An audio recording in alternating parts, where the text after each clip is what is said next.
అంగన్వాడీ ఉద్యోగుల సమస్యలను పరిష్కరించాలని ఈరోజు జిల్లా కలెక్టర్ గారికి వినతిపత్రం ఇవ్వడం జరిగింది. ప్రధానంగా ఈరోజు ఐసీడీఎస్కు సంబంధం లేనటువంటి అనేక ఇతర పనులని అంగన్వాడీ ఉద్యోగుల మీద మోపటంతో ఈరోజు అంగన్వాడీ సెంటర్ల నిర్వహణ అగమ్యగోచరంగా తయారవుతూ ఉన్నది. రోజు రోజుకి పిల్లల సంఖ్య తగ్గిపోతున్నటువంటి పరిస్థితి ఉన్నది. దీన్ని నివారించాలని ఐసీడీఎస్కు సంబంధం లేనటువంటి పనుల్ని అప్పగించకూడదనేటువంటిది కోరుతా ఉన్నాం. 2-3 రోజుల నుంచి మిషన్ భగీరథ సర్వేలు చేయాలని ఈరోజు అంగన్వాడీ టీచర్ల మీద గ్రామ పంచాయతీ సెక్రటరీలు, ఎంఆర్ఓలు, అట్లాగే ఐసీడీఎస్ అధికారులు తీవ్రమైనటువంటి ఒత్తిడి తీసుకొస్తూ ఉన్నారు. ఇప్పటికే ఆన్లైన్లో 4 యాప్ల్లో ఈరోజు రిపోర్ట్లు పంపడంతో పాటు 14 రకాల రికార్డులని రోజు అంగన్వాడీ టీచర్లు రాసేటువంటి పరిస్థితి ఉన్నది. రోజు అంగన్వాడీ సెంటర్లకు వచ్చేటువంటి పిల్లలకి పౌష్టికారాన్ని వండి పెట్టాలా, గర్భిణీ స్త్రీలకి, బాలింతలకి వండి పెట్టాలా. అదేవిధంగా పిల్లలు వచ్చేటట్టు రోజు వాళ్ళని మోటివేట్ చేయాల్సినటువంటి అవసరం ఉంది. వీటికి తోడు ఇప్పటికే బిఎల్ఓ డ్యూటీల పేరుతోటి ఇతర అనేక సర్వేలని పనులను అప్పచెప్తా ఉన్నారు. ఇది అంగన్వాడీ ఉద్యోగుల మీద పనిభారం పెరిగి అంగన్వాడీ సెంటర్ల నిర్వహణ పక్కన పోయేటువంటి పరిస్థితి వచ్చింది.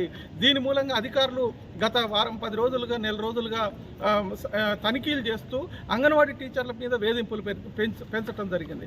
ఒకవైపు ఏమో అధికారులే ఇతర పనులు అప్పచెప్తా ఉన్నారు, రెండో వైపు ఈరోజు సెంటర్ నిర్వహణలో లోపాలు ఉన్నాయనే పేరుతోటి ఈరోజు వేధింపులకు గురి చేస్తూ ఉన్నారు. వేతనాలని కోతలు విధిస్తూ ఉన్నారు.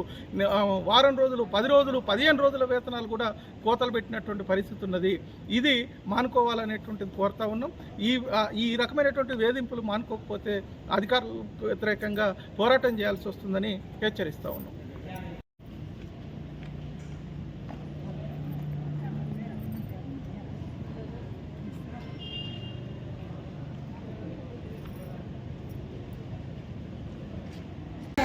మేడం వాళ్ళు ఒక్కొచ్చుకోవద్దు కదా, ఏ రోడ్డు ఏమో కలెక్టర్ మంచిగా కొట్టుకొని అడిగి చేయమన్నారు. ఇదేమో కుటుంబం లేదు, పిల్లలు లేరు, ఏం లేదా. ఈ పని 4 దాకా చేస్తాం, ఇంకా అవసరం అనుకుంటే 5 కూడా ఉంటాం.